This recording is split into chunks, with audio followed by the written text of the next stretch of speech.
এখন বক্তব্য রাখবেন আমির খসরু মাহমুদ চৌধুরী। আমির খসরু মাহমুদ চৌধুরী।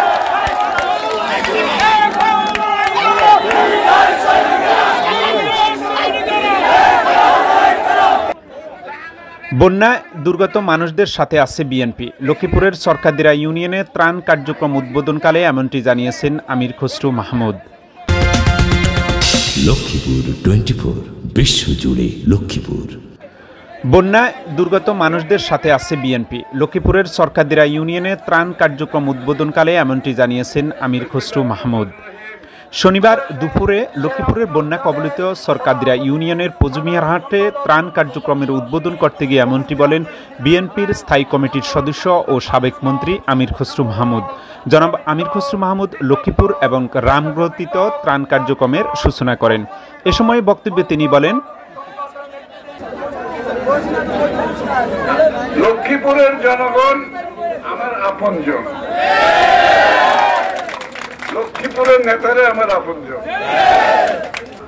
জনাব তারেক রহমান সাহেবের নির্দেশে আমি এখানে এসেছি আপনাদের পাশে দাঁড়াতে। এই বন্যা কবলিত এলাকা বাংলাদেশে যেখানে আছে বিএনপির সিদ্ধান্ত হয়েছে, তারেক রহমান সাহেব নির্দেশ দিয়েছেন আমাদের নেতা কর্মীরা যাতে প্রত্যেকটি অঞ্চলের এই আক্রান্ত বন্যায় আক্রান্ত মানুষের পাশে দাঁড়াতে হবে। দাঁড়াতে পারবেন? মানুষের পাশে দাঁড়াতে হবে। এটা বিএনপির রাজনীতি, কিন্তু লুটপাটের চাঁদাবাজির বিএনপির রাজনীতি নয়। আমাদের রাজনীতি হচ্ছে বাংলাদেশের জনগণকে নিয়ে, তাদের আস্থা নিয়ে, তাদের ভালোবাসা নিয়ে আমাদের রাজনীতি। এটা নিশ্চিত করতে হবে।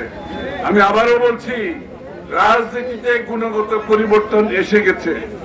এই সমস্ত রাজনীতিবিদ, রাজনৈতিক কর্মী সেটা বুঝতে পারবে না, অনুধাবন করতে পারবে না, তাদের কোন রাজনীতি আগামী দিনে বাংলাদেশে থাকবে না। অন্যদিকে রামগতি কমলনগর আসনের সাবেক সংসদ সদস্য আলহাজ এবিএম আশরাফুদ্দিন নিজান তার বক্তব্যে বলেন,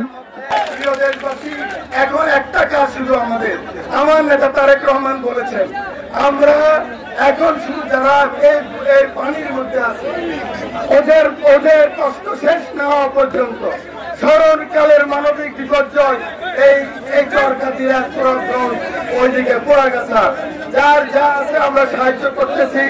আজকে কথা দিয়ে যাচ্ছি নেতার সামনে, যতদিন পর্যন্ত ওদেরকে পুনর্বাসন করতে না পারি ততদিন পর্যন্ত ওদের সাথে আমরা কাজ করবো ইনশাআল্লাহ।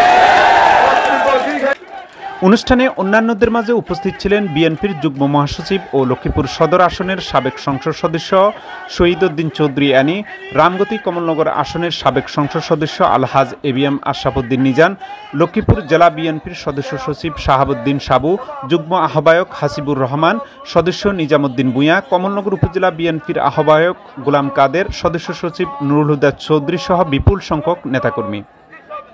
স্থানীয়ভাবে জানা গেছে, গত কয়েকদিনের টানা ভারী বর্ষণে লক্ষ্মীপুরের 58টি ইউনিয়নের মধ্যে প্রায় 45টি ইউনিয়ন জলাবদ্ধতা ও বন্যা দেখা দিয়েছে। এতে প্রায় 6 লাখের অধিক বাসিন্দা পানিবন্দী রয়েছে। এই সকল ইউনিয়নের মধ্যে সবচেয়ে ক্ষতিগ্রস্ত ইউনিয়ন লক্ষ্মীপুরের কমলনগর উপজেলার সরকারদিরা ইউনিয়নের প্রায় 90 ভাগ এলাকা এখন পানিতে তলিয়ে গেছে।